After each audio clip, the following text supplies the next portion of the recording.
Assalamualaikum warahmatullahi wabarakatuh. Selamat pagi Bapak dan Ibu Waalaikumsalam. sekalian.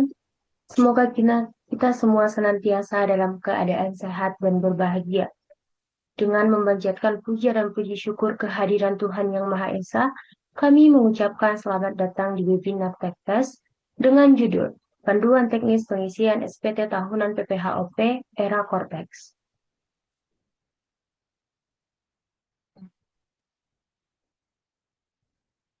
Sebelum memulai acara, izinkan saya memperkenalkan diri terlebih dahulu.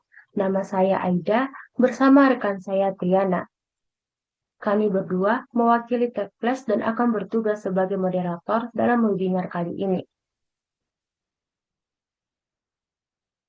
Pada kesempatan pagi hari ini, kita beruntung karena dapat menghadirkan narasumber yang begitu luar biasa, yaitu Bapak Vega Tantra dan Bapak Yoga, yang akan memaparkan materi pada hari ini sesuai dengan tema kita. Sebelum masuk ke sesi utama, izinkan saya membacakan susunan acara pada pagi hari ini. Yang pertama, pembukaan acara. Yang kedua, penyampaian sambutan oleh Bapak Yazid selaku Managing Director Techflash. Yang ketiga, penyampaian profil pemateri. Yang keempat, penyampaian materi dilanjutkan dengan sesi tanya jawab. Yang terakhir, closing statement. Baik, tanpa berlama-lama lagi, untuk membuka acara pada kesempatan ini, kami persilahkan kepada Bapak Yazid, selaku Managing Director Techfest, untuk menyampaikan sambutannya. Kepada Bapak Yazid, waktu dan tempat kami persilahkan. Oke, Bismillahirrahmanirrahim. Assalamualaikum warahmatullahi wabarakatuh. Selamat pagi, Waalaikumsalam.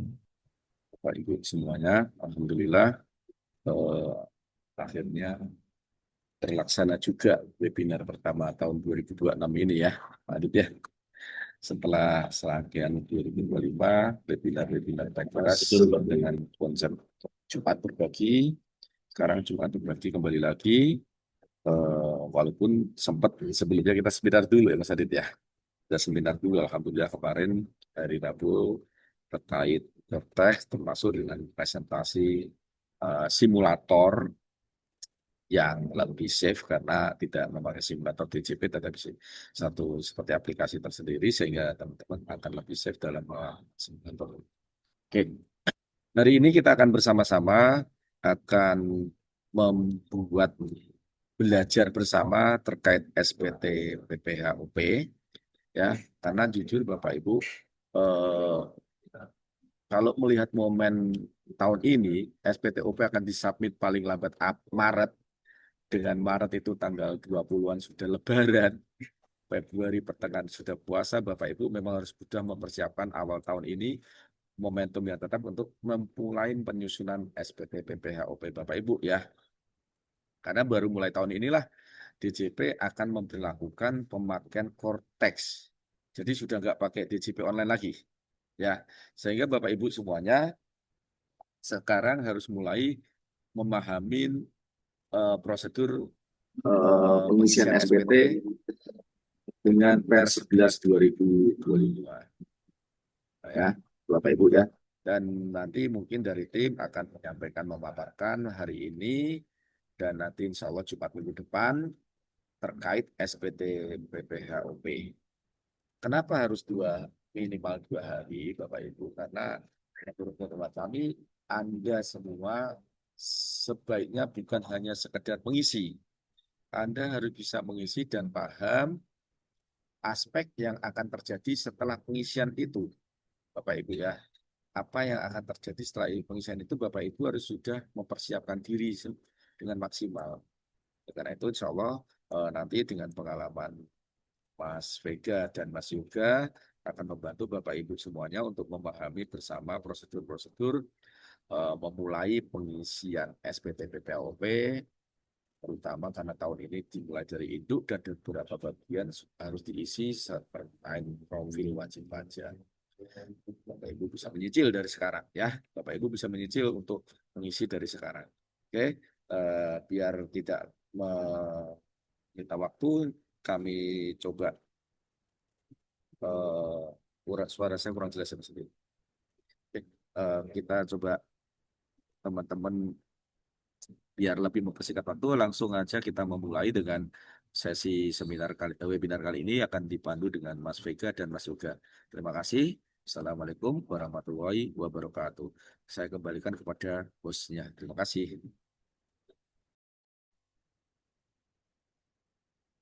Terima kasih kami ucapkan kepada Bapak Yazid, selaku Managing Director TechFest, atas sambutannya. Selanjutnya, kita akan memasuki sesi perkenalan profil pemateri pada hari ini. Baik, tanpa berlama-lama lagi, mari kita mulai dengan perkenalkan profil pemateri kita pada hari ini.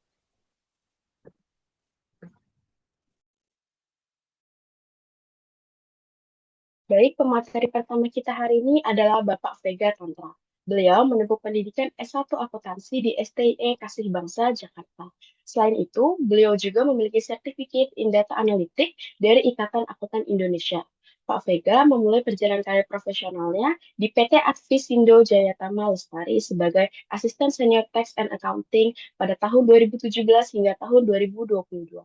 Kemudian, Kemudian beliau melanjutkan di beberapa perusahaan dan konsultan pajak lain seperti PT Gibox Digital Asia, konsultan pajak Pirenia Consulting, IMA Asri Corpora, dan saat ini beliau menjabat sebagai senior konsultan di TaxWise Nusantara Mandiri. Pemateri kedua kita hari ini adalah Bapak Yoga. Beliau menempuh pendidikan S1 Akuntansi di Universitas Negeri Semarang, kemudian melanjutkan pendidikan profesi akuntan di Universitas Gadjah Mada. Selain pendidikan formal, beliau juga memiliki sertifikasi non-formal berupa Tax Technician for Income Tax Article 21 dari Lembaga Sertifikasi Profesi Lembaga Pelatihan Kerja Bangun Buana serta Brevet Pajak AB dari P2EB FEB UGM. Beliau memulai perjalanan karir profesionalnya sebagai auditor intern di KAP Hadori Sugiarto Adi dan rekan. Saat ini, beliau berkarir sebagai tax konsultan di TaxWise Nusantara Mandiri. Webinar kali ini TaxWise adakan pada hari Jumat tanggal 23 Januari 2026 dengan tema Jumat Berbagi. Baik, Bapak dan Ibu, kita sudah mendengar profil luar biasa dari kedua narasumber kita. Sekarang saatnya kita simak bersama materi yang pastinya akan sangat bermanfaat. Kepada Pak Vega dan Pak Yoga, kami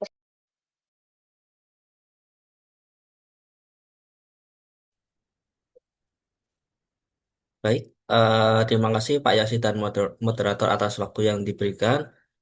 Suara saya masuk kan ya? Jelas Mas, Oke. masuk, masuk. Oh ya, baik, Masuk, terima kasih Pak. Pak Adit. Oh ya, siap Pak. Baik, selamat pagi Bapak dan Ibu semuanya. Semoga sehat selalu ya di pagi hari di cuaca hujan seperti ini. Jaga kesehatan ya Bapak dan Ibu. Baik, eh, s- kita langsung mulai saja. Sebelum kita masuk ke aspek teknis pelaporan SPT tahunan OP di sistem Kortek, penting untuk terlebih dahulu memahami dasar hukum yang melandasi perubahan mekanisme pelaporan ini. Kortek diimplementasikan secara resmi diatur pada Per 11 tahun 2025 tentang ketentuan pelaporan pajak penghasilan, pajak pertambahan nilai, pajak penjualan atas barang mewah, dan bea materai dalam rangka pelaksanaan sistem inti administrasi perpajakan. Melalui peraturan ini, DJP menetapkan bahwa seluruh proses pelaporan pajak, termasuk penyampaian SPT tahunan OP, dilakukan melalui sistem yang terintegrasi dengan pemanfaatan data perpajakan yang bersumber dari berbagai pihak, baik dari pemotong pajak, instansi pemerintah, maupun pelaporan wajib pajak sendiri.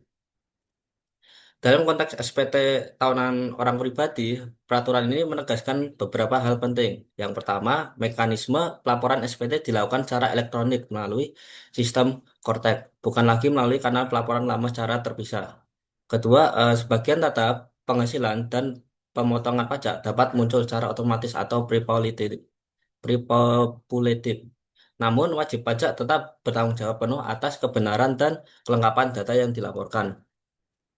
Selain itu, peraturan ini juga mengatur standar format, jenis lampiran, serta keterkaitan antara pelaporan SPT dengan kewajiban pajak lainnya, seperti pembayaran. pajak dan validasi data identitas. Dengan demikian, Kortek tidak hanya berfungsi sebagai sarana pelaporan, tetapi juga sebagai pusat administrasi perpajakan yang mengintegrasikan seluruh kewajiban perpajakan wajib pajak. Oleh karena itu, pemahaman terhadap Per 11 tahun 2025 ini sangat penting karena seluruh tahapan pelaporan SPT tahunan OP yang akan kita bahas setelah ini pada dasarnya merupakan implementasi langsung dari ketentuan dalam peraturan tersebut. Next, Mbak. Baik, sebelum implementasi Kortek, eh, laporan SPT tahunan OP dilakukan melalui DJP online dengan beberapa layanan yang masih terpisah seperti e-filing, e-billing, dan e-form. Wajib pajak perlu berpindah antar fitur untuk melakukan pelaporan, pembayaran, serta pengecekan data, sehingga proses administrasi masih relatif terfragmentasi dan sangat tergantung pada input manual dari wajib pajak. Eh, nah, memasuki tahun 2025, pelaporan SPT dilakukan melalui sistem Kortek, yang seperti yang kita kenal sebagai sistem inti administrasi perpajakan yang terintegrasi. Dalam sistem ini, data perpajakan dari berbagai sumber seperti pemotong pajak dan instansi terkait mulai terhubung dan sebagian data ditampilkan secara otomatis atau pre-populated. Hal ini bertujuan untuk meningkatkan akurasi data, mempercepat proses pelaporan, serta mengurangi potensi kesalahan pengisian.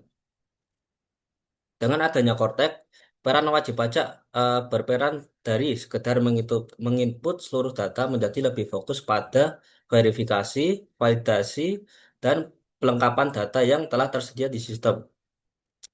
Meskipun proses menjadi lebih terintegrasi dan efisien, tanggung jawab atas kebenaran SPT tetap berada pada wajib pajak. Sehingga pemahaman terhadap alur pelaporan di sistem baru ini menjadi sangat penting untuk memastikan kepatuhan pajak yang tepat dan sesuai ketentuan. Next, Mbak. Baik, era baru pelaporan SPT. Nah, ini Bapak dan Ibu. eh, Sampai dengan tahun pajak 2024 dan sebagian tahun pajak yang berakhir di Desember 2024, termasuk pembetulannya, pelaporan SPT tahunan orang pribadi masih mengacu pada Per 34 tahun 2010, sebagaimana telah diubah terakhir dengan Per 30 tahun 2017 dengan menggunakan formulir 1770, 1770S dan 1770 SS melalui DJP online yang sebagian besar masih mengandalkan pengisian manual oleh wajib pajak.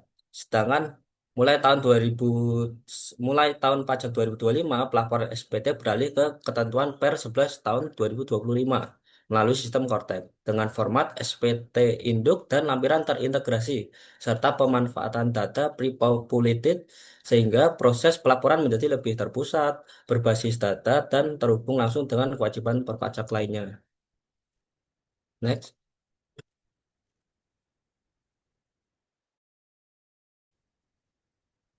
next, Pak.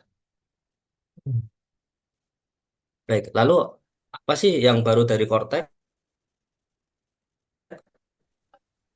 Nah, dalam sistem Kortek, alur pengisian SPT tahunan mengalami perubahan, di mana terlebih dahulu, kemudian ke induk. Nah, sekarang di Kortek, proses dimulai dari SPT induknya, atau induk SPT-nya. Dan pengisian lampirannya akan menyesuaikan secara otomatis berdasarkan jawaban tersebut. Selain itu, terdapat tiga segmentasi usaha yang membedakan karakteristik kegiatan wajib pajak, sehingga pengisian data dapat lebih relevan dengan jenis usaha yang pekerjaan yang dijalankan. Kemudian dari sisi pelaporan keuangan fiskal, Kortek memungkinkan pengisian koreksi fiskal langsung pada laporan laba rugi di setiap akun, sehingga penyesuaian antara komersial dan fiskal dapat dilakukan secara lebih rinci dan terstruktur.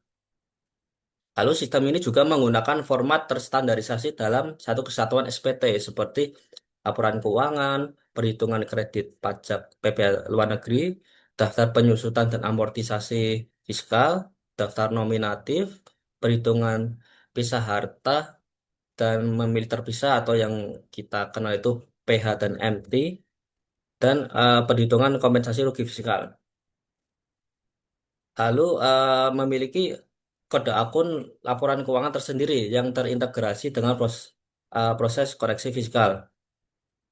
Selain perubahan struktur pengisian, kotak juga dilengkapi dengan berbagai fitur pendukung, seperti pelaporan berbasis web tanpa aplikasi tambahan, fitur auto save untuk mengurangi risiko kehilangan data, serta pre-populated kredit pajak yang memudahkan pengisian bukti potong, daftar aset, serta penghitungan penyusutan dan amortisasi disajikan per kelompok aset, sehingga pencatatan menjadi lebih sistematis dan selaras dengan ketentuan fiskal.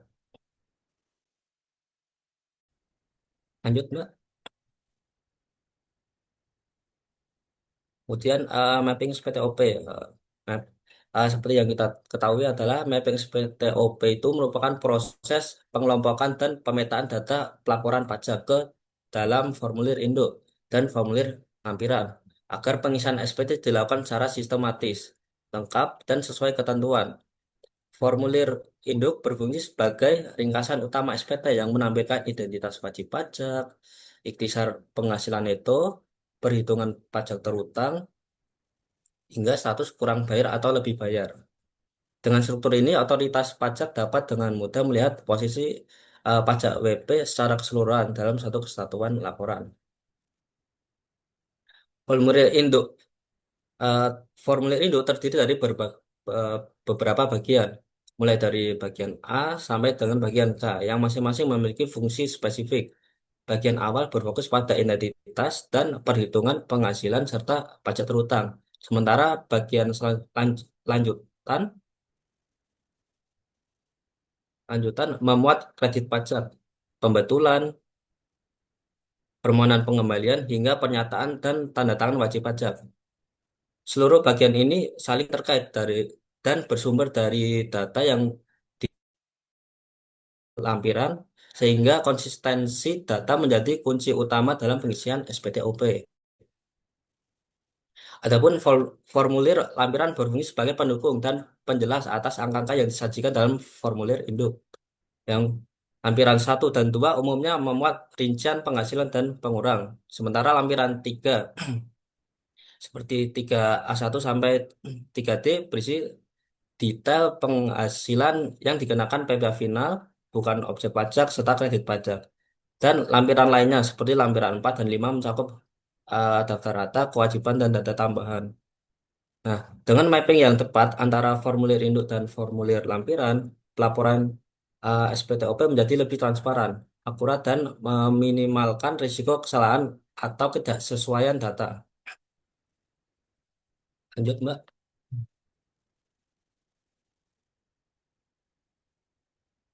Next.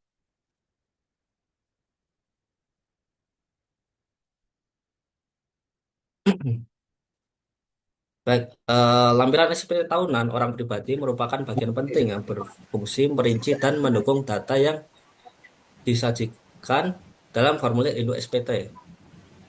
Yang pertama, lampiran 1 memuat informasi mengenai harta dan utang Ngomong pada akhir sembarang tahun itu kalau pajak, itu lapor ya. daftar tanggung keluarga, penghasilan neto dalam negeri dari pekerjaan, serta bukti pemotongan atau pemungutan pajak penghasilan. Sementara itu, lampiran 2 digunakan untuk melaporkan penghasilan yang dikenakan PPh final, penghasilan yang bukan objek pajak, serta penghasilan neto yang berasal dari luar negeri. Sehingga seluruh jenis penghasilan wajib pajak dapat diklasifikasikan secara jelas dan lengkap. Selanjutnya, lampiran 4 dan lampiran 5 berperan dalam mendukung perhitungan fiskal dan kewajiban pajak lanjutannya, yang di mana lampiran 3 berisi rekonsiliasi laporan keuangan, rekapitulasi peredaran bruto, daftar penyusutan dan amortisasi fiskal, serta daftar nominatif yang wajib disajikan. Lampiran 4 digunakan untuk menghitung angsuran PPh pasal 25 tahun pajak berikutnya, termasuk penghitungan PPh terutang bagi suami istri dengan kewajiban pajak terpisah.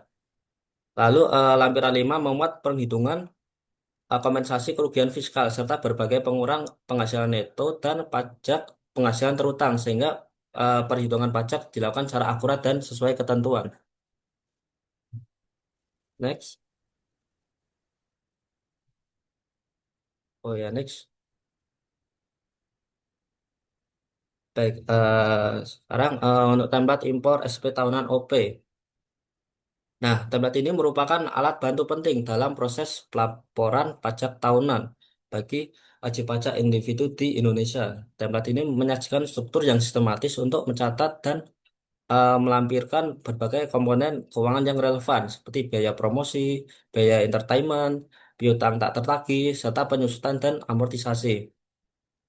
Dengan adanya lampiran-lampiran seperti 3C dan 3D, wajib pajak dapat lebih mudah mengelompokkan dan menyusun data sesuai dengan ketentuan DJP sehingga minimalkan risiko kesalahan dalam pelaporan. Nah, selain itu, keberadaan daftar harta dalam template ini menjadi elemen krusial untuk mencerminkan kondisi kekayaan wajib pajak secara transparan. Penyusunan daftar harta yang akurat tidak hanya membantu dalam memenuhi kewajiban perpajakan, tetapi juga menjadi dasar evaluasi kepatuhan pajak oleh otoritas. Dengan menggunakan template ini, proses pelaporan menjadi lebih efisien dan terarah, mendukung terciptanya sistem perpajakan yang akuntabel dan berintegritas. Next. Baik, Bapak dan Ibu, ini tahapan lapor lapor SPT tahunan OP di Kortek. Yang pertama, mempersiapkan dokumen yang dibutuhkan dalam Kortek. Nah, yang kedua, Bapak Ibu login akun wajib pajak masing-masing di Kortek. Yang ketiga, mengisi formulir Indo atau pernyataan SPT tahunan OP yang terdiri dari 11 bagian sebelumnya yang saya sampaikan. Yang keempat, mengisi lampiran SPT tahunan. Dan yang kelima, melaporkan SPT tahunan OP. Selanjutnya, Mbak. Hmm. Next.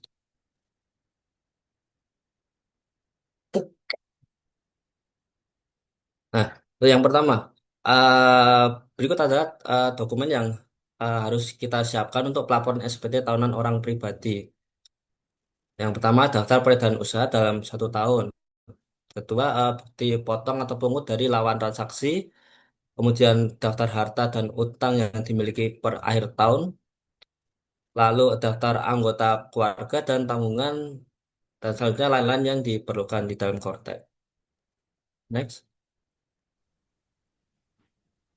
Nah, yang pertama Bapak Ibu eh, mengakses website dari Kortek yang kemudian Bapak Ibu login, input ID pengguna menggunakan NIK atau NPWP 16 digit lah. Eh, Sebelumnya, Mbak. Terus masukkan kata sandi, pemilihan bahasa dan captcha-nya. Lanjutnya login. Next. Nah, setelah Bapak Ibu login, nanti akan masuk ke tampilan Kortek yang dimana Bapak Ibu langsung arahkan ke modul surat pemberitahuan atau SPT. Ya. Setelah diklik nanti kan ada daftarnya tuh. Lalu Bapak Ibu pilih daftar surat pemberitahuan SPT. Nah, setelah diklik nanti akan muncul menu buat konsep SPT. Nah, lalu diklik. Next. Nah, setelah diklik buat konsep SPT, Bapak Ibu akan ditampilkan beberapa pilihan nih. Nah, yang dapat dilakukan oleh wajib pajak untuk membuat draft SPT tahunan PPHOP. Silakan Bapak Ibu pilih PPH orang pribadi. Lalu klik lanjutkan. Next, Mbak. Yang kemudian di sini ada beberapa pilihan jenis periode SPT tahunan eh, BPOP periodenya. Nah, di sini Bapak Ibu untuk uh, jenis periode SPT itu kan ada SPT bagian tahun pajak dan SPT tahunan. Nah, untuk uh, untuk ini kita langsung pilih SPT tahunan dan kemudian setelah diklik lanjut ke periode dan tahun pajak, silakan Ibu masukkan periode dan tahun pajak Bapak dan Ibu. Selanjutnya klik lanjut. Next, Mbak. Untuk selanjutnya di sini Bapak Ibu memilih model SPT yang dimana ada eh, modelnya normal dan pembetulan. Nah, apabila Bapak Ibu belum pernah membuat konsep SPT-nya, Bapak Ibu dapat memilih modelnya normal. Nah, apabila Bapak Ibu sudah membuat SPT yang telah dibuat dan ternyata ada yang perlu diubah, maka Ibu pilih model SPT-nya pembetulan. Nah, setelah itu lanjut next buat konsep SPT. Next, Mbak. Nah, setelah Bapak Ibu telah submit buat konsep SPT tadi, nanti akan muncul tampilan seperti ini yang dimana ini adalah pilihan atau tampilan yang Bapak Ibu telah buat tadi. Nah, lanjut langsung ke mengisi SPT tahunan orang pribadi. Klik yang tanda pensilnya itu. Next, Mbak. Nah, di sini terdapat daftar atau tampilan di induk SPT-nya yang di mana ada header dan 11 bagian selanjutnya. Yang header terus bagian dari A sampai K. Nah, lalu di sebelahnya itu ada lampiran satu yang berisi harta dan utang pada akhir tahun pajak, daftar anggota keluarga yang menjadi tanggungan, penghasilan neto dalam negeri dari pekerjaan, serta daftar bukti pemotongan atau pungutan PPh. Next, Mbak. Next. Nah, menu di header ini uh, terdapat pilihan pada metode pembukaan dan pencatatan yang terdiri dari pencatatan. Cara default sistem akan memilih metode ini, metode pembukaan. Ini tidak perlu diubah karena wajib pajak menyelenggarakan pencatatan atas kegiatan usaha yang dilakukan. Yang kemudian pembukaan stelsel akrual dan yang terakhir itu pembukaan stelsel kas. Nah, pilihan ini dapat dipilih apabila WP sudah mengajukan izin pembukaan dengan stelsel kas. Nah, untuk pilihan sumber penghasilan terdiri dari kegiatan usaha, terus pekerjaan dan pekerjaan bebas. Nah, dan Bapak Ibu bisa pilih salah satunya. Nah, setelah diisi, lalu Bapak Ibu bisa posting SPT. Next. Nah, untuk yang bagian A ini terdapat tampilan identitas wajib pajak. Nah, bagian A5 dan A6 akan terisi otomatis berdasarkan profil wajib pajak Bapak Ibu. Nah, apabila ada perubahan, maka Bapak Ibu bisa masuk ke modul portal saya, kemudian profil saya, informasi umum, edit dan detail kontak. Jangan lupa nanti disimpan ya Bapak Ibu. Lalu bagian A.7 dan A.8 hanya diisi apabila wajib pajak memiliki status pisah harta atau memilih terpisah dengan suami atau istri. Next, next Mbak. Nah, berikut adalah bagian B, sisa penghasilan neto. Untuk yang pertama itu, apakah Anda menerima penghasilan dalam negeri dari pekerjaan? Di sini terdapat ada dua pilihan, ya atau tidak. Nah, untuk ya diminta untuk mengisi lampiran satu bagian D. Jika tidak, maka Bapak Ibu akan diminta untuk lanjut pertanyaan berikutnya. Nah, yang kedua, apakah Anda menerima penghasilan dalam negeri dari usaha dan atau pekerjaan bebas? Nah, di sini ada dua pilihan juga, Bapak Ibu. Nah, apabila memilih ya, maka sistem akan menampilkan satu titik B.2 dan satu titik B.3. Nah, apabila tidak, nanti akan dilanjutkan pertanyaan berikutnya. Kemudian, apakah Anda termasuk wajib pajak orang pribadi yang memiliki peredaran bruto tertentu atau orang pribadi pengusaha tertentu? Nah, di sini terdapat tiga pilihan Bapak Ibu.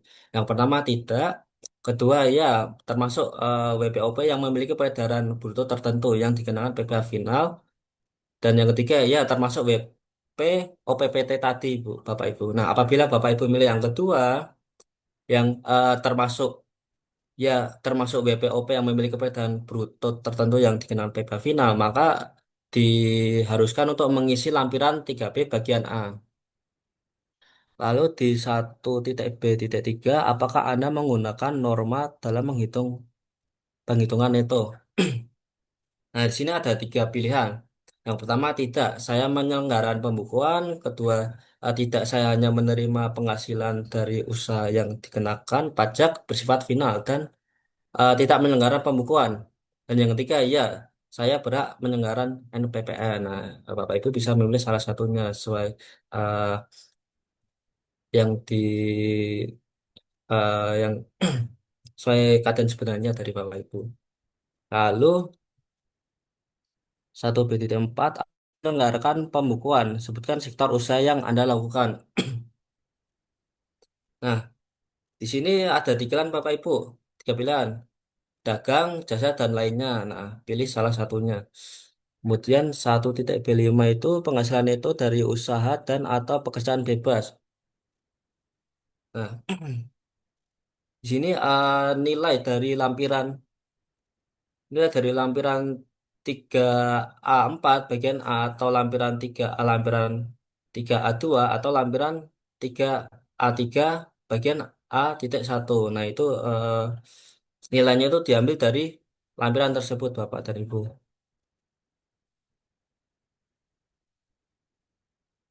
Kemudian 1.C, apakah Anda menerima penghasilan dalam negeri lainnya? Nah, di sini ada dua pilihan Bapak Ibu. Jika ya, diminta untuk mengisi lampiran 3A4 bagian B. Jika tidak, eh, lanjut pertanyaan berikutnya. Kemudian yang terakhir itu, apakah Anda menerima penghasilan dari luar negeri? Nah, di sini ada dua pilihan, ya atau tidak. Yang apabila ya, diminta mengisi lampiran bagian C. Jika tidak, Bapak Ibu lanjut ke pertanyaan berikutnya. Next, Mbak. Nah, untuk bagian selanjutnya akan disampaikan oleh rekan saya, Pak Vega. Eh, Dipersilakan, Pak Vega. Terima kasih. Terima kasih Mas Yoga. Selamat pagi Bapak Ibu semuanya. Izin melanjutkan terkait dengan penyampaian materi kita pada pagi hari ini, di mana kalau kita ngomongin soal OP ini udah waktunya nih Bapak Ibu ya. Oke, mempersingkat waktu Bapak Ibu. Di bagian C ini nanti Bapak Ibu akan mengisi terkait dengan eh, perhitungan pajak terutang ya Bapak Ibu, di mana nanti Bapak Ibu akan untuk yang pegawai dan juga untuk ya hampir semuanya sih semua eh, dari profil usaha baik itu UMKM atau OPPT dan lain sebagainya. Ini nanti Bapak Ibu akan terisi, defaultnya akan otomatis Bapak Ibu. Jadi dan nanti sistematika pengisiannya adalah Bapak Ibu akan mengisi lampiran-lampiran yang udah ada nih di belakang-belakangnya nih. Lampiran L5, lampiran L4, L3B, L3A, terus kemudian ada lampiran 2 dan lampiran 1 nanti akan tarik ke induknya Bapak Ibu. Jadi even even Bapak Ibu pilih ya atau tidak terlebih dahulu, nantinya di bagian depannya ini akan muncul nih Bapak Ibu gitu. Jadi nanti kayak misalnya Bapak Ibu punya penghasilan dari satu pemberi kerja, dapat bukti potong A1 nih. Nah, mekanismenya adalah nanti akan terisi tuh di lampiran satu Bapak Ibu bagian poin E. Kemudian ketika masuk Bapak Ibu, nanti akan di sini langsung tergenerate nih Bapak Ibu. Misal contoh saya akan contohkan di sini adalah pegawai aja nih Bapak Ibu. Jadi posisinya nanti di sini akan langsung tampil penghasilan neto setahun gitu. Nah, terus di bagian selanjutnya, kalau misalnya Bapak Ibu mungkin ada yang memiliki usaha nih Bapak Ibu, UMKM misalnya kan, eh, punya usaha atau OPPT. Nah, nanti di sini Bapak Ibu ada pengurang-pengurangannya juga gitu, ada zakat, kemudian ada kompensasi kerugian kalau memang perusahaannya itu mengalami kerugian gitu Bapak Ibu. Sorry, bukan perusahaan, tapi orang pribadi ya Bapak Ibu, usaha lebih tepatnya. Nah, nanti akan masuk ke sini Bapak Ibu. Nah, perlu ditekankan Bapak Ibu untuk poin nomor 3 ini terkait dengan zakat. Bapak Ibu walaupun zakatnya dihimpun oleh perusahaan nih Bapak Ibu, tapi perusahaannya itu juga harus menyerahkan atau menyalurkan zakat tersebut atau eh, apa namanya kita bilang segala jenis sumbangannya Bapak Ibu, sumbangan yang berkaitan dengan keagamaan ini, yang zakat atau sumbangan keagamaan lain ini harus disalurkan kepada eh, pihak-pihak yang sudah terdaftar ya Bapak Ibu. Jadi ada daftarnya tersendiri kayak misalnya Badan Amil Zakat Jakarta misalnya contohnya. Nah, kalau misalnya dia terdaftar dalam keputusan Menteri Keuangan Bapak Ibu, itu baru boleh dimasukkan ke sini Bapak Ibu. Dan sistematikanya adalah nanti pihak perusahaan yang akan menyalurkan Bapak Ibu. Jadi dipotong dari pemberi kerja, kemudian pemberi kerja menyalurkan Bapak Ibu baru masukkan ke sini. Gitu. Nanti akan muncul tuh di A1 atau A2 Bapak Ibu ya. Kemudian untuk penghasilan neto pengurang penghasilan neto ini berkaitan dengan apa namanya selisih antara nomor 2 dan nomor 3. Kemudian nanti Bapak Ibu akan mengisi PTKP. Nah, PTKP ini jangan lupa nih Bapak Ibu, perlu perhatikan juga sama DUK-nya. Kalau misalnya DUK Bapak Ibu PTKP-nya adalah K2 statusnya, jangan diisi K3 nih Bapak Ibu. Nanti nggak matching jadinya data konkret Bapak Ibu. Ingat per 18 tahun 2025. Agak sedikit dalam tanda kutip agak sedikit tricky ya Bapak Ibu. Nah, terus juga kita masuk ke penghasilan kena pajak, kemudian masuk perhitungan pajak terutang. Nanti ini sistematikanya adalah Bapak Ibu sudah otomatisasi, jadi Bapak Ibu cukup mengisi bagian-bagian yang diperlukan aja, yang kosong-kosong aja, sehingga yang bisa dikiin nanti Bapak Ibu tinggal proses ya Bapak Ibu. Nanti sistem yang akan memproses, jadi mempermudah sekali untuk proses pengerjaannya. Nah, terkait Bapak Ibu untuk poin nomor 8 dan poin nomor 9 ini untuk nomor 8, kalau Bapak Ibu punya pengurang penghasilan itu nanti Bapak Ibu akan diminta untuk mengisi nanti ada di bagian lampirannya terkait dengan hal tersebut di mana Bapak Ibu dapat pengurangannya itu seperti mendapatkan fasilitas berupa tax holiday dan lain sebagainya nanti akan dimasukkan ke sini Bapak Ibu. Seperti itu. Boleh dilanjut Mbak Ajeng? Oke, kemudian kita lanjut ke poin nomor D berkaitan dengan kredit pajak. Ini Bapak Ibu nanti juga kredit pajak yang dipungut oleh pihak lain. Sistematikanya adalah Bapak Ibu, apabila Bapak Ibu sudah dipotong oleh pihak lain, maka sistem akan membaca bahwa Bapak Ibu sudah terdapat bukti potong. Jadi Bapak Ibu udah nggak bisa ngeles lagi nih Bapak Ibu. Bapak Ibu punya 2 pemberi kerja, dapat bukti potong, muncul di sini Bapak Ibu. Hati-hati saya bilang dari sekarang. Karena apa? Kalau Bapak Ibu nggak ngelaporin penghasilannya secara utuh, ya pilihannya cuma 2 konsekuensinya. Lebih bayar, terus diperiksa, atau diperiksa karena data konkret nih. Bapak Ibu nggak ngelaporin penghasilan. Nah, terserah Bapak Ibu tuh maunya pilih yang mana tuh. Hati-hati. Kalau punya penghasilan 2 pemberi kerja, nah ini nih di bagian sini nih. Angsuran juga sama Bapak Ibu. Ini sifatnya walaupun dalam sistematika kemarin saya coba input memang bisa key in, tapi akan dimatchingkan dengan pembayaran angsuran yang Bapak Ibu bayarkan setiap bulannya. Ini untuk angsuran PPh pasal 25 kalau Bapak Ibu memang punya kewajiban untuk melakukan pengangsuran ya Bapak Ibu. Nah ini nih perlu hati-hati juga. Jadi pengisian ini Bapak Ibu pastikan lagi dengan pembayarannya. Jadi Bapak Ibu mulai dari sekarang ekualisasi ini pembayaran pajaknya nih atau bukti potong yang Bapak Ibu dapatkan supaya Bapak Ibu nanti ketika menghitung pajaknya, oh saya sudah tahu nih estimasi pajak saya segini gitu. Jadi nanti kita coba apa namanya kita coba kasih kertas kerjanya, kemudian Bapak Ibu bisa melakukan simulasi nih. Oh kira-kira saya bayar pajaknya berapa ya gitu dari bukti potong yang saya dapetin gitu. Oke, boleh dilanjut Mbak ke poin selanjutnya di poin E.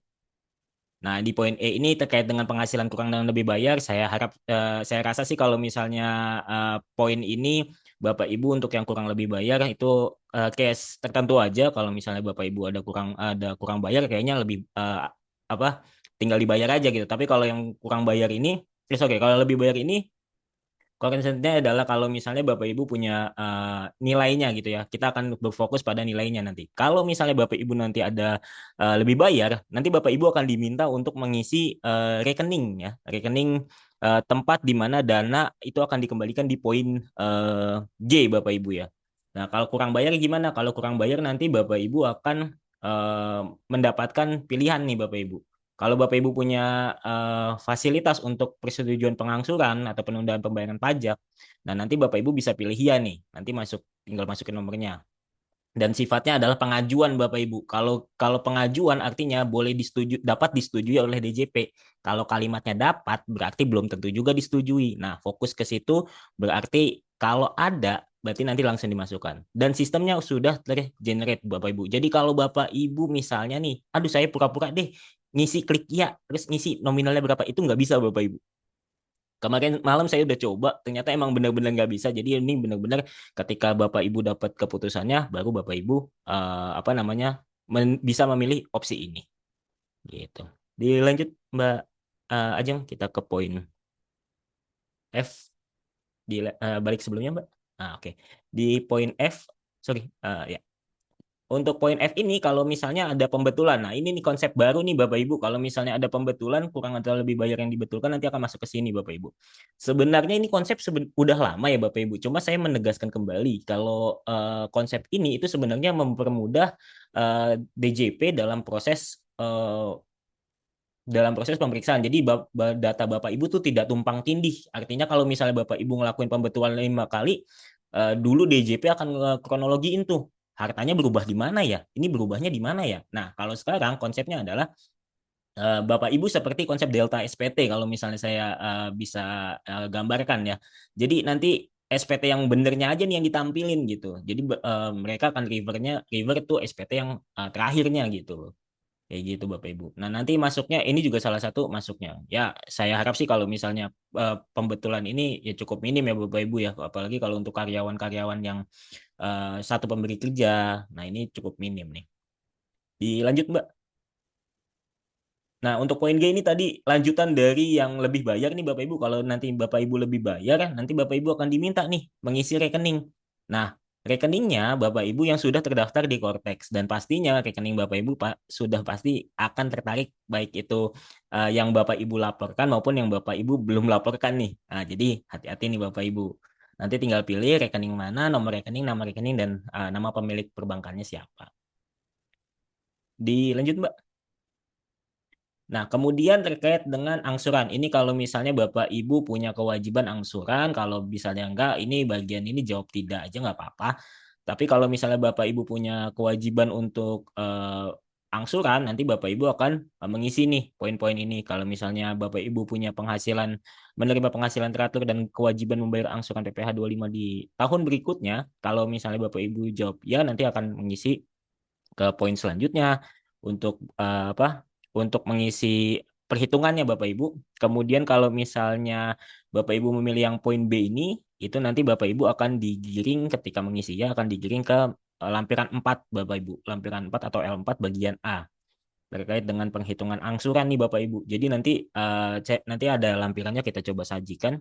Nanti Bapak Ibu akan mengisi tuh angsurannya berapa. Kemudian yang bagian ini OPPT terkait dengan apakah ada pembayaran OPPT kalau misalnya ada beliau di dalam sistem itu nanti akan tergenerate bahwa uh, angsuran PPh pasal 25-nya adalah 0,75% dari penghasilan bruto setiap bulan masing-masing tempat usaha. Nanti langsung ada apa notifikasinya Bapak Ibu. Jadi uh, tenang aja mengisi Cortex itu sebenarnya susah-susah gampang. Susahnya itu adalah bagaimana kita buat jujur. Gampangnya adalah setiap poin-poin ini sudah diberi panduan. Gitu Bapak Ibu. Dilanjut Mbak. Ini lanjut aja. Oke, sip. Kita lanjut ke pernyataan lainnya. Nah, ini dia Bapak Ibu. Ini baru juga nih hot banget lah kalau kita ngomongin SPT. Dulu nih ngisi SPT OP mau 1770, 1770S, 1770SS. Ini nggak ada nih yang namanya begini nih. Nggak ada kuesioner-kuesioner gini. Nah, kalau sekarang Bapak Ibu, kita nih udah ada nih ngisi. Gitu.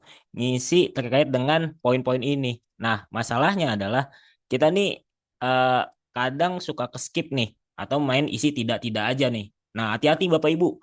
Kalau kalau bisa Bapak Ibu ngisi dari sekarang pelan-pelan nih. Mulai baca nih kayak misalnya poin A, harta pada akhir tahun pajak. Nanti Bapak Ibu isi. Kemudian apakah memiliki utang akhir tahun? Masukin Bapak Ibu kalau punya utang. Nah, utangnya itu ke siapa misalnya gitu. Pak, saya punya utang nih ke teman saya 3 juta nih.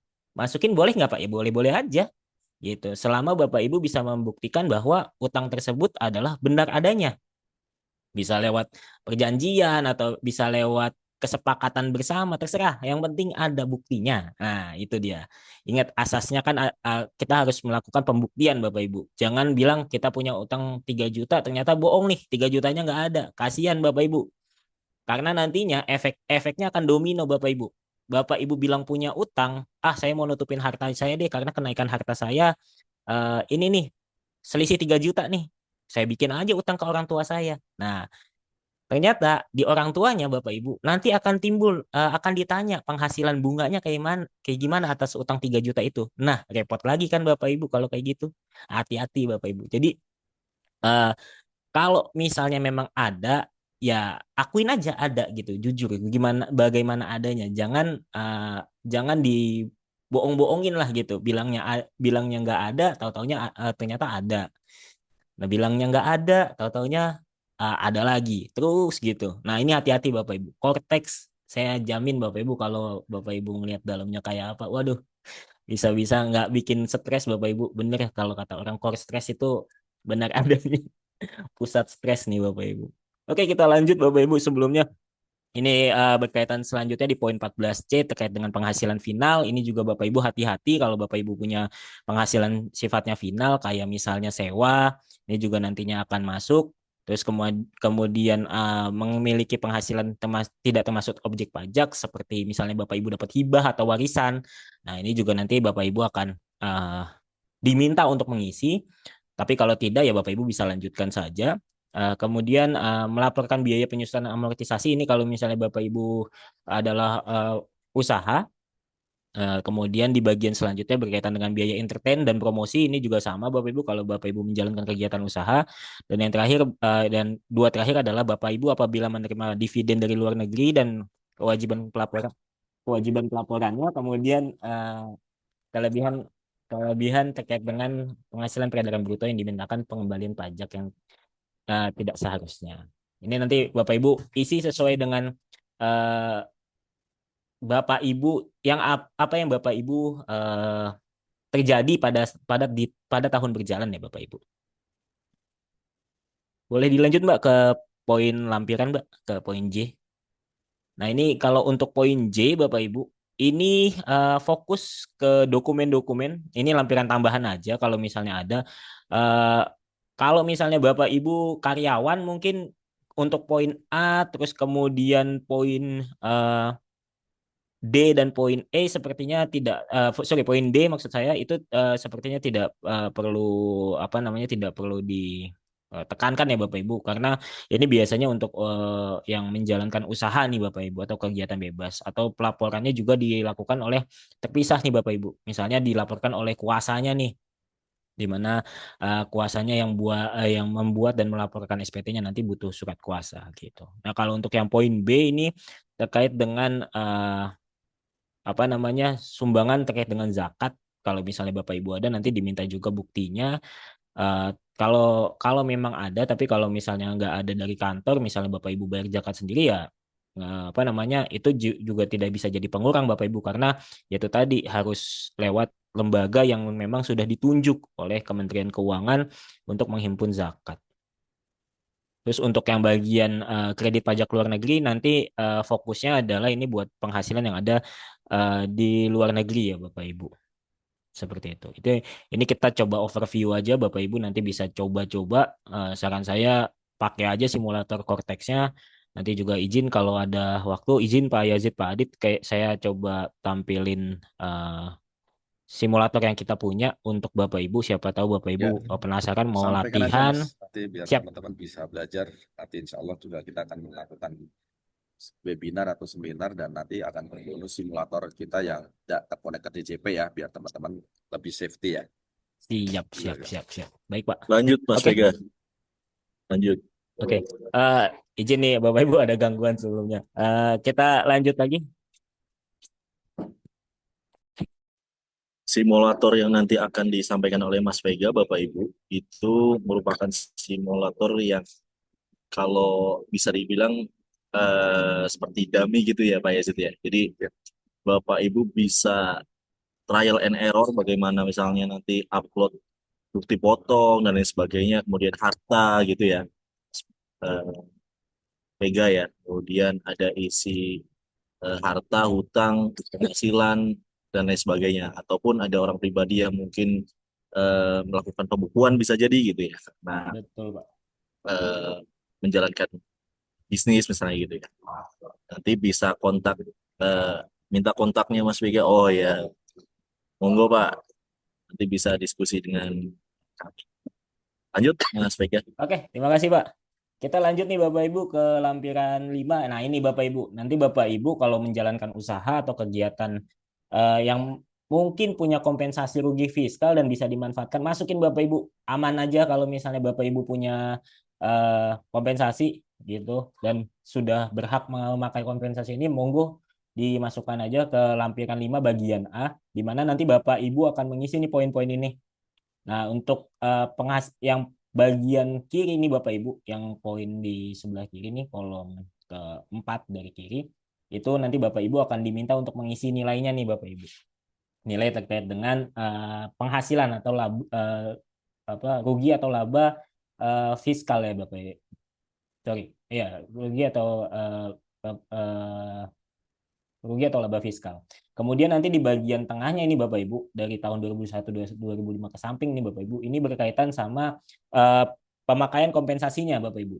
Gitu. Jadi ini overall lebih ke arah penggunaan untuk UMKM, mungkin yang Bapak Ibu mungkin menjalankan UMKM atau Bapak Ibu juga yang menjalankan dari pekerjaan bebas. Nah, biasanya kalau ada kayak gini nih dimasukin ke sini Bapak Ibu. Dilanjut Mbak Ajeng.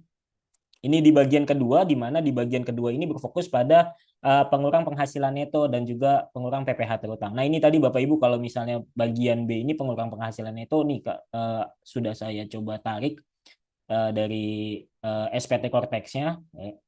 Ini ada beberapa poin di mana salah satunya ada zakat, sumbangan keagamaan, fasilitas pengurangan neto atau tax allowance, tax relief, dan juga pengurangan lainnya. Ini nanti masuk ke sini Bapak Ibu kalau ada pengurangan. Dan juga kalau Bapak Ibu terdapat pengurangan PPh, fasilitas pengurangan PPh terutang, nanti kayak tax holiday, terus juga pengurangan lainnya nanti masuk ke bagian 5 poin C. Nah, ini umumnya kalau Bapak Ibu bukan tadi yang saya sebutkan, bukan sebagai UMKM, juga bukan sebagai pekerjaan bebas, ini nggak ngisi ini Bapak Ibu. Jadi nanti ini bagian ini udah pasti langsung otomatis ke skip. Bagian lampiran 5 dan lampiran 4 pasti akan ke skip. Nanti untuk karyawan itu akan muncul lampiran 1 defaultnya, dan juga nanti akan mengisi terkait dengan lampiran 2, karena nanti ada, kalau misalnya lampiran 2 itu kalau ada penghasilan final dan juga dapat penghasilan bukan objek pajak.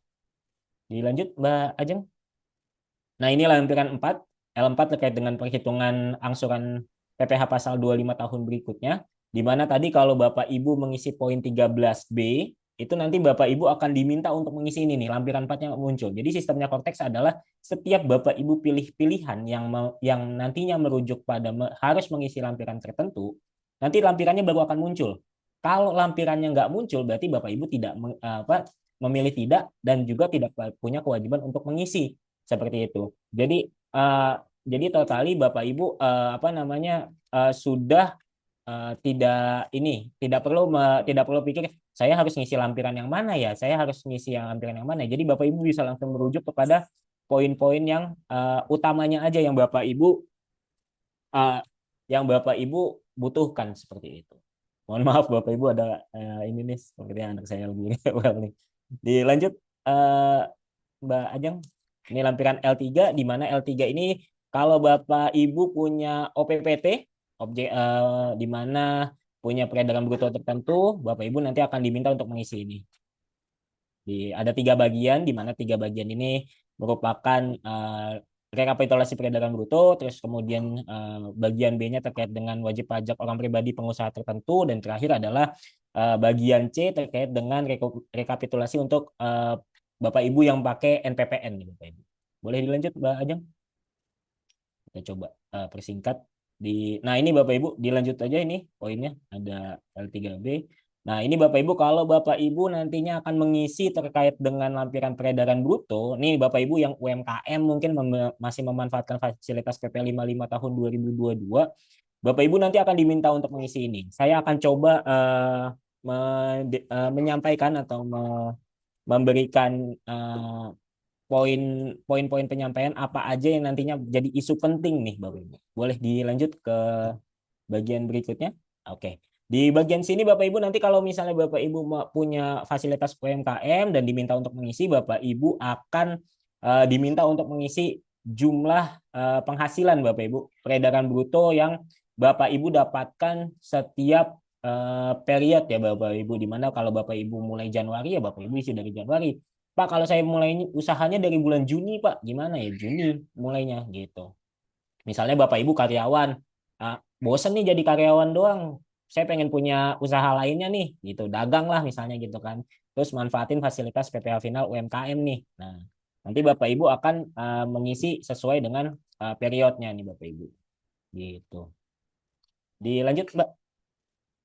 Nah, ini dia bagian yang pentingnya. Bapak Ibu harus hati-hati di bagian yang ditandai ini nih. Karena kalau tiga teratas ini Bapak Ibu, tiga teratas ini yang bagian peredaran bruto kena pajak, jumlah yang bersifat jumlah PPh bersifat final terutang, PPh final yang disetor sendiri, ini default Bapak Ibu, otomatis keisi sesuai dengan apa yang Bapak Ibu bayarkan. Nah, hati-hati ini di sini. Berbeda halnya dengan PPh yang dipungut atau dipotong oleh pihak lain. Kalau ini masih bisa key-in. Bisa jadi nih Bapak Ibu, misalnya Bapak Ibu jualan, ya dagang lah jasa atau apa gitu kan, dapat fasilitas PPh final UMKM nih Bapak Ibu. Nah, terus ada yang dipotong sendiri, ada yang Bapak Ibu harus setor sendiri nih. Ada yang dipotong oleh pihak lain, ada yang disetor sendiri. Nah, ini nih Bapak Ibu. Ini nanti akan jadi isu nih, gitu. Karena Bapak Ibu udah nggak bisa bohong lagi nih di sini, gitu. Misalnya penghasilan Bapak Ibu 5 miliar nih. Nah, ini ketahuan nih dari pembayaran nih Bapak Ibu, gitu. Dari pembayaran yang Bapak Ibu lakukan. Catat nih Bapak Ibu, hati-hati. Di sini pengisiannya sudah sistemnya terintegrasi. Jadi apa yang Bapak Ibu setor sendiri pakai mekanisme ID billing yang Bapak Ibu buat sendiri 4.1.128.420 masuk ke sini langsung. Nah, Pak, kalau ada selisih gimana Pak? Saya udah dipotong, terus saya juga bayar sendiri, tapi masih selisih nih penghasilan saya. Gimana Pak? Ya nanti dibayar. Mekanismenya nanti akan masuk ke pembayaran sendiri. Pakai sama mekanismenya, pakai ID billing dengan kode 4.1.128.420. Dilanjut Mbak. Ini masih selisih, ini tadi sama ya yang tadi penjelasan saya terkait dengan lampiran 2. Nah, ini lampiran 2 terkait dengan penghasilan yang sifatnya final, bukan tidak termasuk objek pajak, dan juga penghasilan neto luar negeri. Dilanjut lagi Mbak. Ini nanti Bapak Ibu akan mengisi, ini contohnya kalau misalnya Bapak Ibu ada penghasilan yang dikenakan bersifat final, nanti masuk ke sini nih Bapak Ibu. Seperti itu. Jadi poinnya adalah Bapak Ibu diminta untuk mengisi nih. Kayak misalnya Bapak Ibu punya penghasilan, saya punya rumah nih atau punya apartemen disewakan nih Pak, misalnya gitu. Nah, ada pemotongannya. Nah, nanti masuk ke sini Bapak Ibu. Gitu. Dilanjut lagi.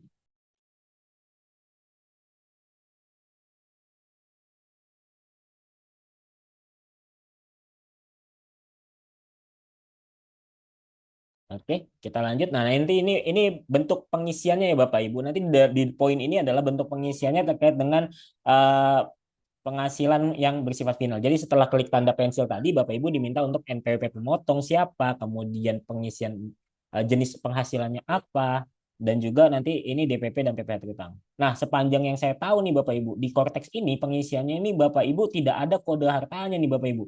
Jadi nanti di bagian objek pajak ini ketika Bapak Ibu drop down ke bawah, klik yang tanda apa namanya tanda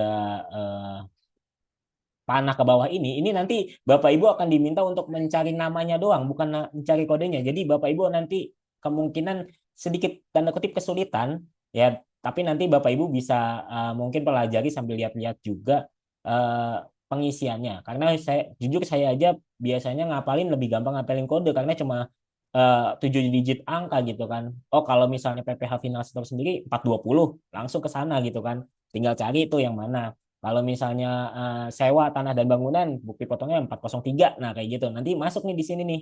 Gitu. Lebih gampang ngapalnya. Sedangkan kalau yang mekanisme yang ini ketika drop down itu cuma penghasilannya aja gitu. Nanti kalau Bapak Ibu sudah ngisi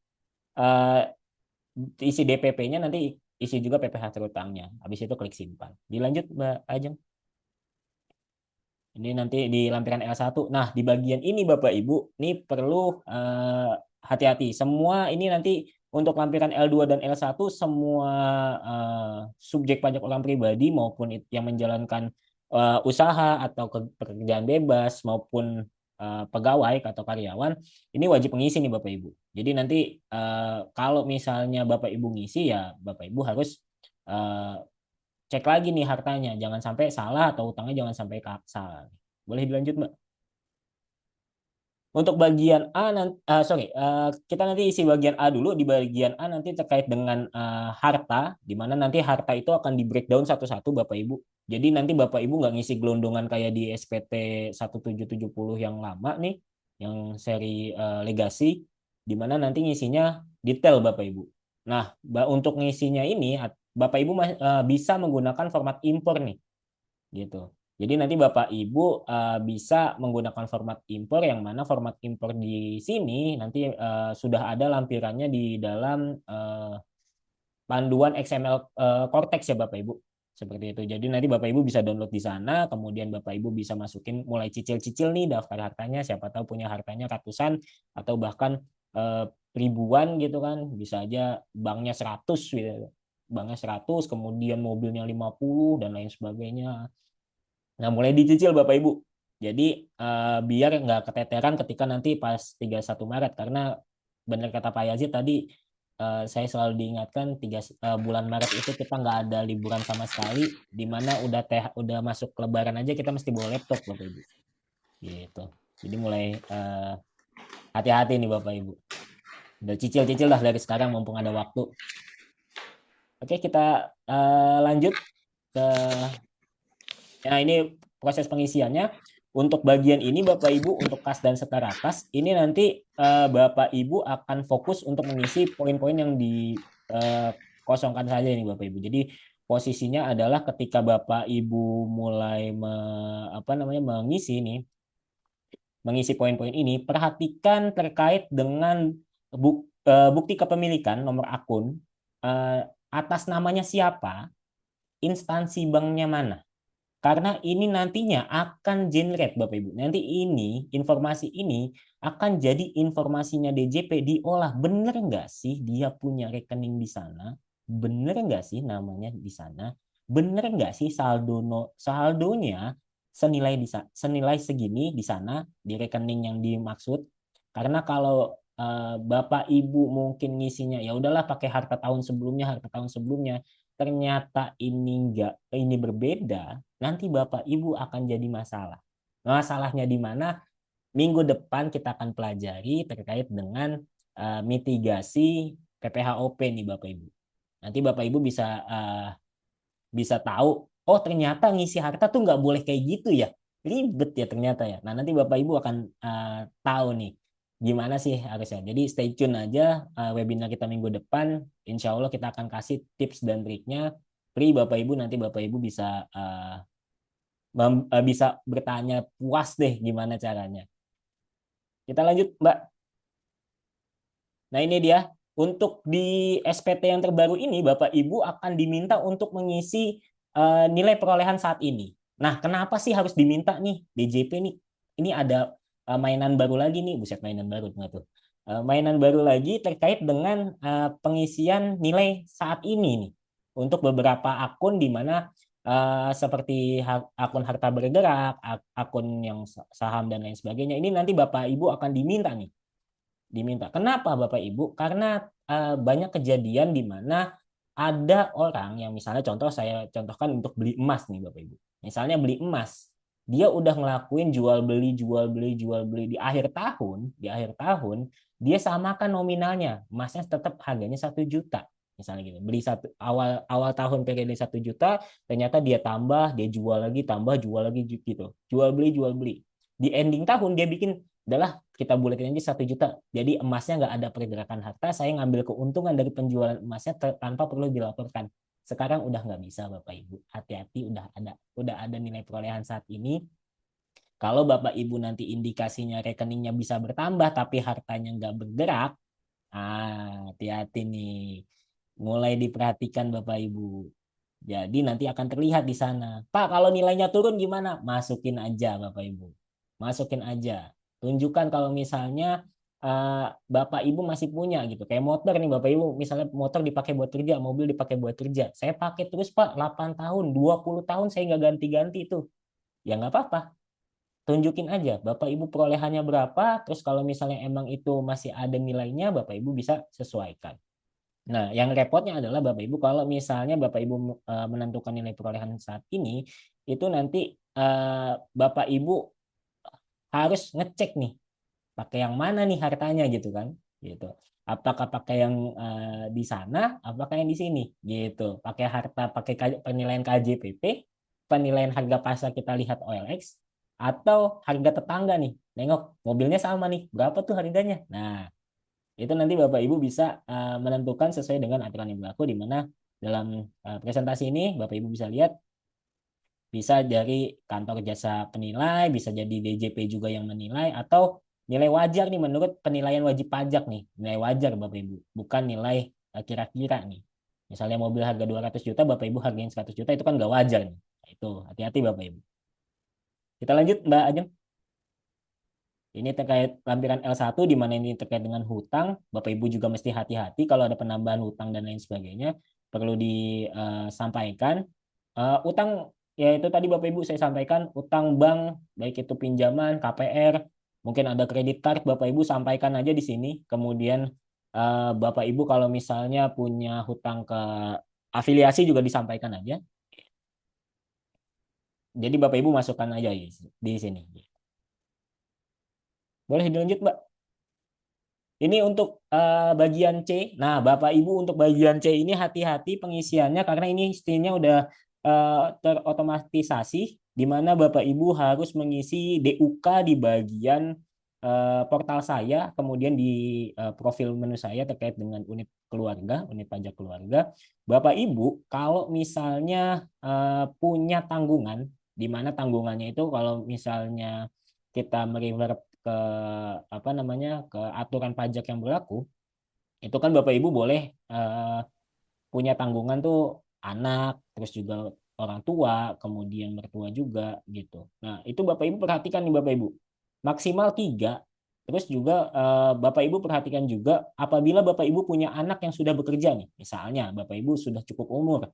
Dari JP itu menganggap 18 tahun itu sudah cukup umur dan sudah, kalau misalnya sudah bekerja, maka Bapak Ibu perlu perhatikan bahwa dia harus dikeluarkan dari PTKP Bapak Ibu. Jadi diganti nih kalau misalnya Bapak Ibu punya anak misalnya 5 nih. Terus yang anak pertama dan kedua umurnya udah cukup umur nih gitu. Nah, itu harus di take out Bapak Ibu. Nah, di DUK ini Bapak Ibu mesti cek lagi. Karena takutnya Bapak Ibu anak yang pertama sampai ketiga yang kebaca. Sedangkan itu udah nggak, yang anak pertama dan kedua nggak berhak lagi dapat PTKP gitu kan. Karena udah bekerja, udah punya penghasilan sendiri. Harusnya anak ke tiga, empat, dan kelima. Nah, harusnya dimasukin. Cek lagi Bapak Ibu. Karena saran saya sebagai saran pribadi sih sebenarnya. Pastikan lagi nih Bapak Ibu anggota tanggungan ini karena lumayan PTKP-nya Bapak Ibu. Setiap tanggungan anggota keluarga itu nambah 4,5 juta kan. Nah, dari situ Bapak Ibu.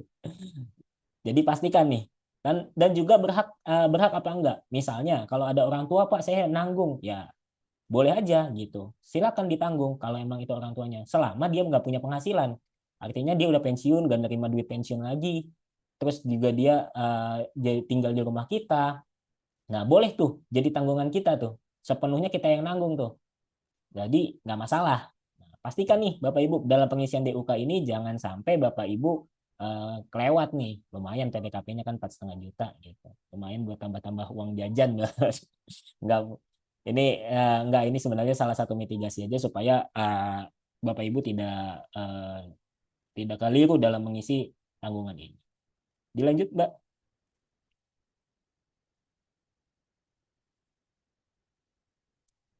Boleh dilanjut, Mbak. Oke, ini terkait dengan status DUK, di mana kalau Bapak Ibu wajib pajak pria kawin, itu Bapak Ibu otomatis langsung jadi kepala keluarga ya Bapak Ibu. Di mana seluruh anggota yang ada di kartu keluarga nanti akan jadi tanggungan Bapak Ibu. Ya, yang namanya udah jadi kepala keluarga ya pasti tanggungannya akan ditanggung ke pria. Terus Pak, kalau misalnya saya, maaf, janda, sudah punya keputusan pengadilan nih, terus saya menanggung anak-anak saya nih, Pak. Saya yang sekolahin, saya yang biayain, tinggal sama saya. Boleh nggak saya jadi kepala keluarga? Boleh. Boleh. Nanti tanggungannya jadi TK3 atau TK2 atau TK1. Itu. Jadi eh, itu diperbolehkan. Kalau misalnya tadi Mas Yoga jelasin terkait dengan hidup berpisah, mungkin tadi saya sempat dengar. Nah, itu salah satu mekanismenya di mana boleh selama dia menjadi tanggungan. Gitu. Kemudian terkait dengan wajib pajak pria atau wanita yang tidak kawin yang memiliki NPWP sendiri, nanti eh, pelaporan pajaknya sendiri. Kemudian kalau misalnya punya tanggungan tadi, eh, orang tua yang tinggal serumah, kemudian tidak punya penghasilan lagi, itu boleh. Yang penting selama jadi satu kakak.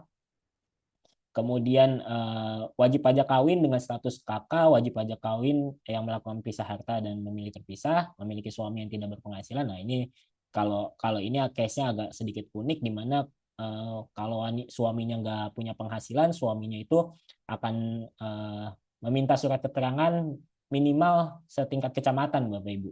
Jadi nanti harus mengajukan setingkat kecamatan, membuktikan bahwa suaminya itu tidak berpenghasilan dan tidak mampu untuk mencari penghasilan, sehingga eh, yang wanitanya menjadi penanggung atau kepala keluarga, Bapak Ibu. Jadi penanggung dari apa namanya suaminya tersebut.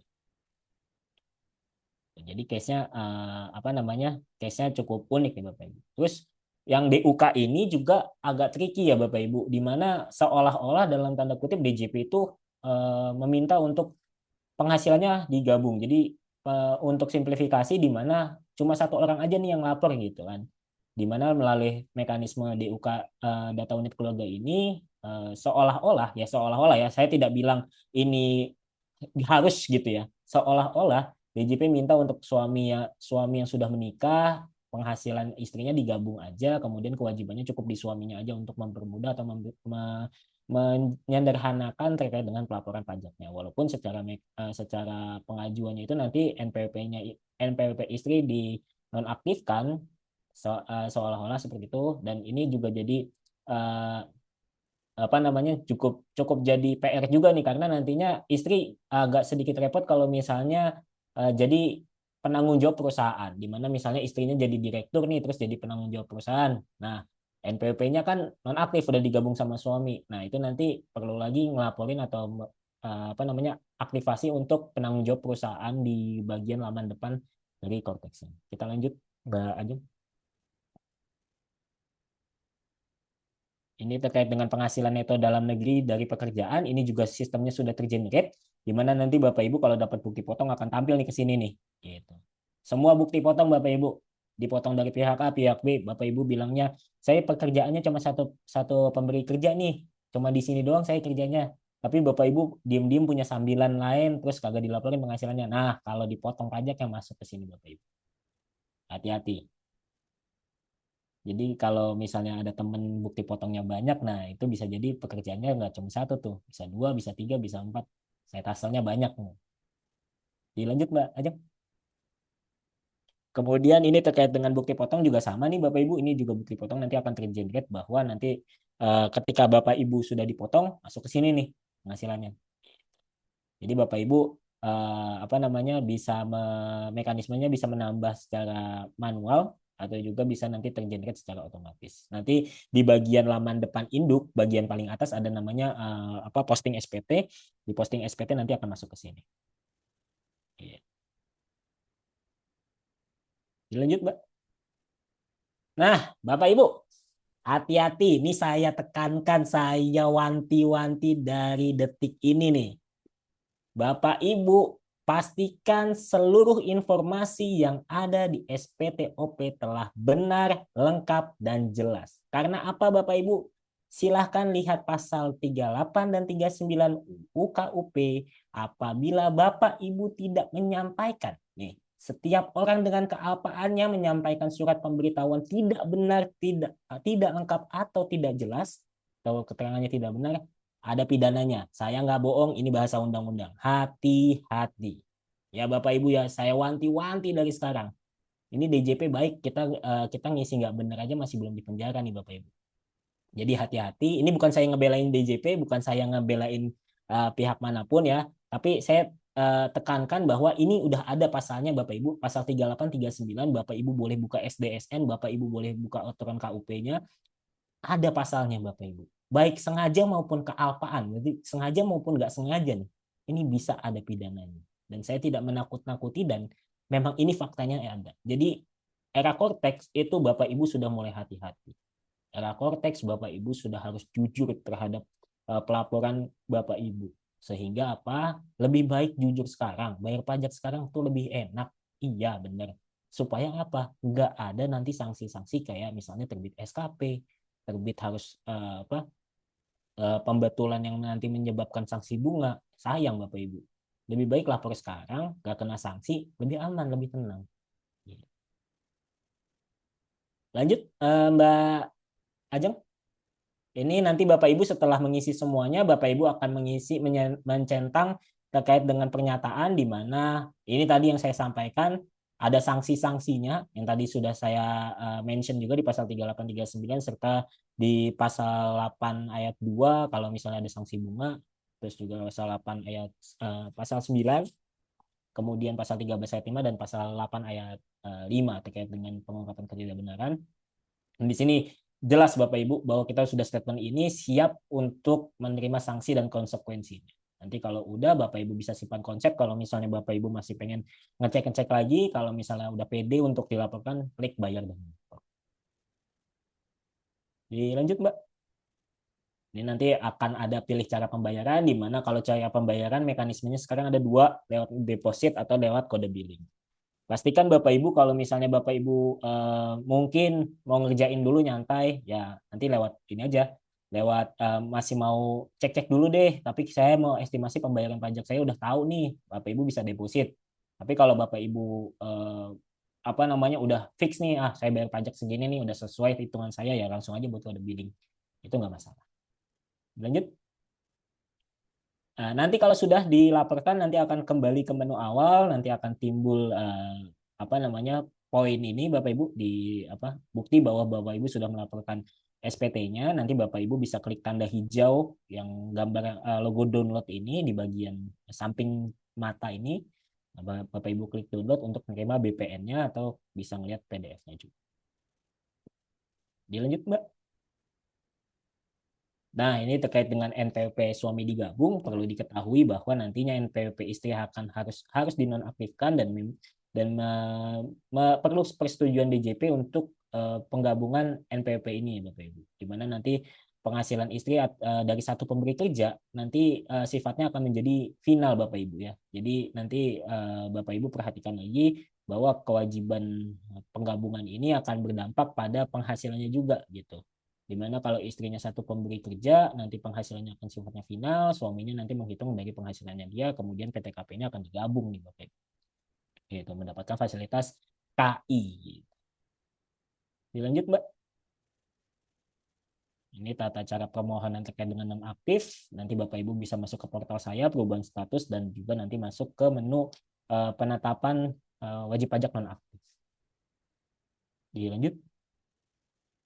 Ini terkait dengan NPWP suami istri yang dipisah. Kalau misalnya Bapak Ibu mungkin menghendaki adanya pemisahan harta atau memilih terpisah dari kewajibannya Bapak Ibu atau juga hidup berpisah, yang pastinya nanti kewajiban Bapak Ibu atas penghasilan yang diperoleh maka harus di-split nih.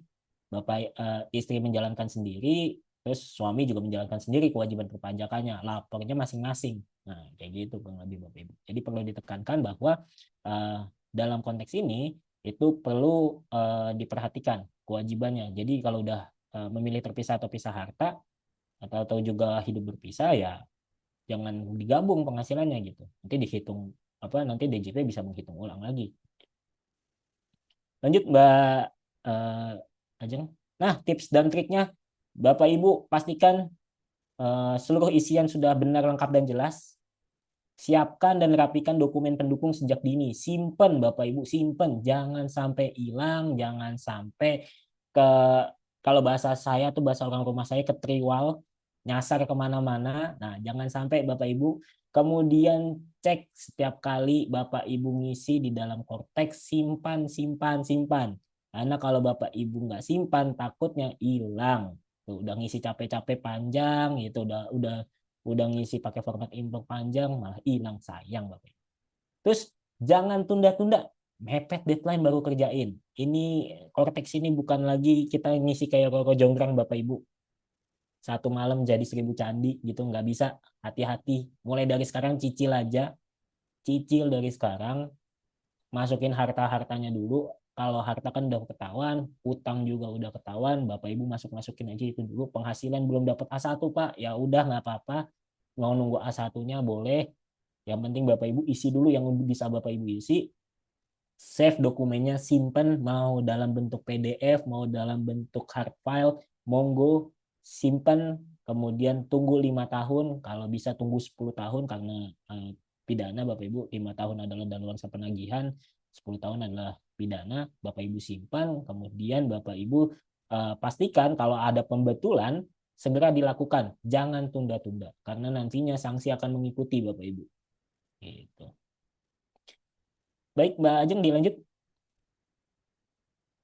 Oke, ini Q&A, tapi sebelum Q&A, izin Bapak Ibu, saya mau coba menampilkan terkait dengan apa yang sudah Bapak Ibu, yang tadi kita coba